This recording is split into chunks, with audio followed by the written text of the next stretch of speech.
Knowing a few tips about how to use pivot tables can help you find and extract data from large data sets, such as you have in this assignment. In the FAST employee data set, we have over 9,000 records.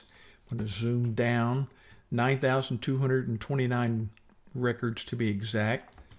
And that's a lot to try to parse to find the pieces of data, the smaller data sets you need to answer the questions.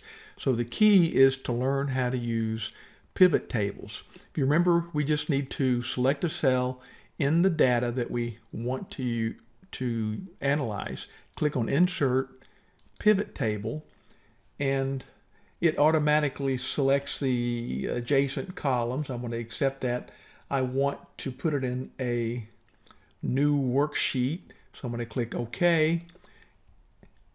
We have the basics of the pivot table set up. Remember, we have the controls over here. I'm just going to pull some variables into the rows, and that gives me the names of all the employees. Of course, that's 9,000 names. That doesn't help a whole lot. We can use filters. I'm going to put in the city filter up here, and by clicking the down arrow, you can see it's all of the cities there. We can select individual cities.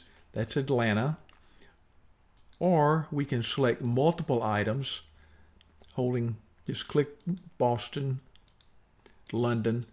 So now I've got the employees for Boston, Atlanta, and London. I'm going to go back and deselect that and get all there. So that's all the employees. If I want to look at departments, I can drag that to take it off my rows, and I'm going to find departments over here, bring in department name, and now I've got all of the departments that are in FAST. And if you recall again, we've got the same capabilities here. Using the drop down, we can select all, or we can select multiple versions to do some filtering there. If I want to see the average salaries in these departments in all those cities, I just go up here and I find current annual salary, drop that in, and you need to remember that it defaults to the sum of the salaries. So we want to click value settings, and I want to change that to average. That gives me the averages. I'm going to format this column to dollars to make it a little more understandable. So that's the average annual salaries in each department in all the cities. If I click on just Atlanta,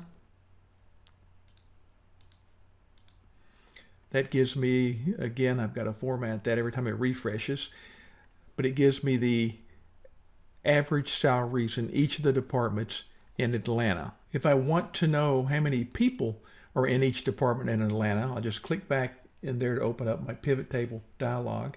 And what I like to do is just take the name and drag it into the summation column, and it defaults to the count of the number of names. Each name would be unique, so that gives me a specific count, and that shows the number of people in each department in Atlanta.